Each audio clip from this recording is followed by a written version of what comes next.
Jambo, welcome to Kenya. My name is Steve James. I'm the president and founder of Kenyarelief.org.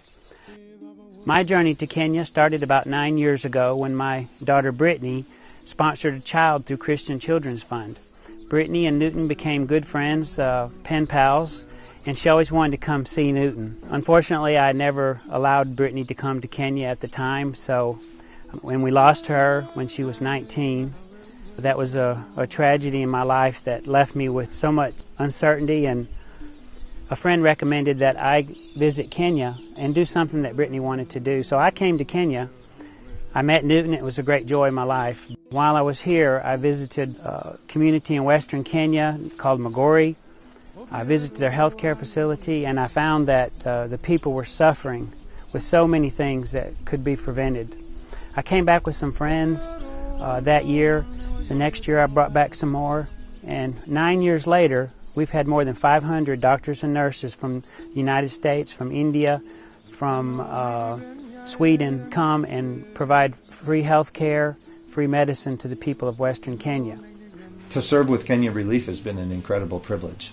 You can't help but be touched when you hear the story of how God birthed the vision in Steve James' heart to serve the people of Kenya. EMI has been here with a design team to help them take the next steps to figure out how to design a hospital to serve this community.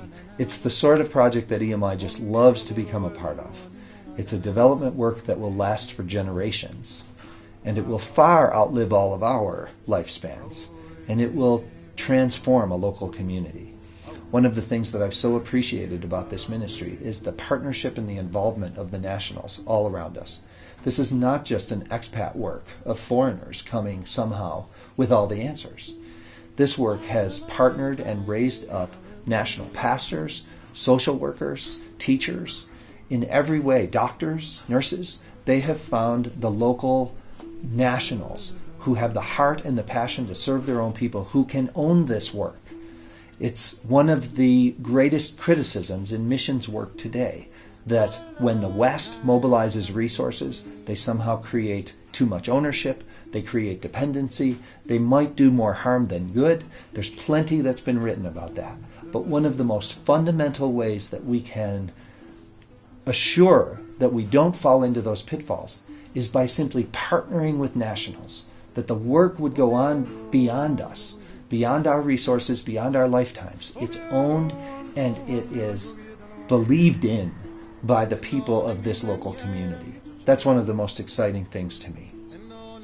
It's really bringing state-of-the-art care to the poor in western Kenya. The facility has 3 different phases. The first phase would include inpatient and outpatient facilities for men and women, pediatric ward, burn unit, and labor and delivery suite.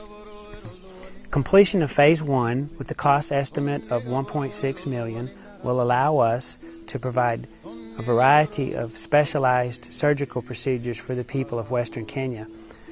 I've been in the healthcare field for 30 years, and I've had hundreds of doctors tell me that they are ready to provide their services as soon as we can give them the tools that they need. Every time we do a clinic, we turn away 4 or 5 children with cleft lips and cleft palates. We get people with tumors that could be excised before they cause damage.